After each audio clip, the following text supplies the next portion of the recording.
Here we have a home project. We're going to be pouring a concrete pad in my backyard. I'll walk you through what we're doing as we do it, and at the end I'll talk a little bit about the prep work and what went into all this, and then the plans we have for the future. Right now we're pouring this concrete with 3 wheelbarrows. We have a concrete truck in the front. I could not fit the concrete truck through my gate. My gate's only 9.5 feet, and I think even if I could, I really wouldn't want to tear up my yard with the amount of weight on it. So we decided to do the wheelbarrows. I had the wheelbarrows anyway, and I think it worked out pretty well. You can see we spilled a little bit on the outside and shoveled it in and got a little bit of dirt, so we had to remove that.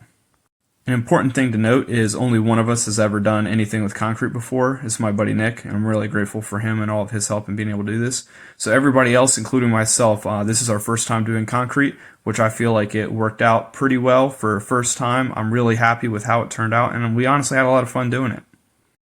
Alright, as we're getting to the end of this pour, we're getting about the right amount we need in there, so we're going to start screeding here soon. This is where it really came in handy. Mr. Donald came over and gave us some advice. He shut the concrete truck up. He didn't have to do this. That's him in the dark gray. I'm really appreciative to it. He gave us a couple tips. We kind of had an idea what we were going to do, but he came out and checked us, gave us some advice, and showed us how to do this a quick and easy way. So I'm really helpful for that. Him and Nick were, again, a real big help in being able to do all this. Alright, so we're starting from the back. That's the low side, making sure that we got enough in there. You can see Nick's already starting with the finishing work, and then on the edge, and then as we go this way, we're making sure we have enough concrete in there. We're pulling the board across.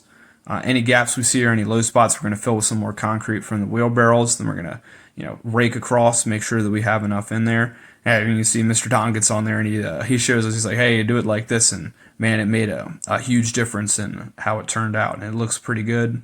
Able to get that last little concrete in there on this last edge, and then we're going to start the finishing work.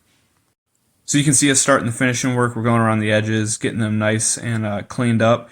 I want to thank my buddy Will, who also gave me a lot of advice. He's not here. He's back in Delaware, but he let me borrow his tools, and I called him a bunch of times and asked him a bunch of questions about this. So real thankful again to him, Nick, Mr. Donald, and all the people that helped me with this. I couldn't have done it without them, and it really made it go smooth.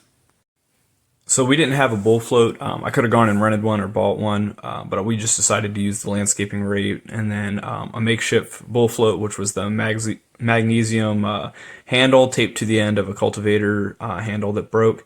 It worked out pretty well for this. Again, this is at my house and it's a home project, and this was more of a learning experience than anything, but it turned out nice, and I really like how it finished up, so I'm pretty grateful for all the people that helped and then how it turned out. As we start with the finishing work, we're going around the outsides, we're hitting the edges. Nick was there to give some feedback, some advice, watching us, making sure we're doing it correctly. Super thankful to him again. Going into a little bit of the prep work, so we had framed this out on a previous day. We used 6-inch frames. We dug a hole, filled the hole with 4 inches on this close side, and then around 5 inches on the far side of crush and run ABC stone to get it nice and level the best we could before the concrete. We also took a post digger and dug some posts or holes for these posts. They're 4-inch posts. Got them at Lowe's.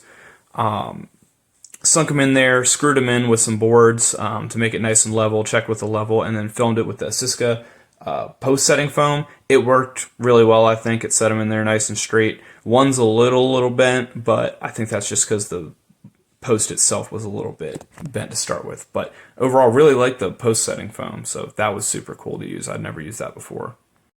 We also had a wire mesh there. You'll have to go back to the start to see that, but we had a wire mesh. We it was laid in there flat once we put the posts in, or we laid it in there and then put the posts in it, and then we clipped it and bent it down so that it would be off the ground a little bit, and that's just in there for structural support. We didn't use rebar, we used this wire mesh.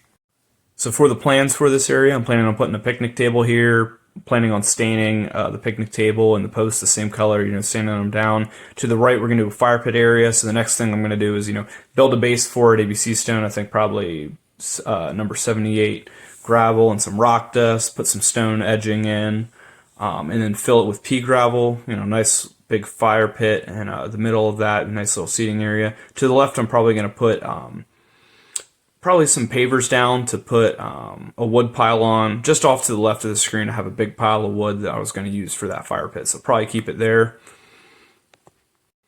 But all right, that about wraps it up for this section of the time lapse. Thanks for watching. This was again a real fun learning experience. Had a lot of fun doing this. I'm really grateful for all the people that helped me. So stay tuned to find out what we do next in this yard.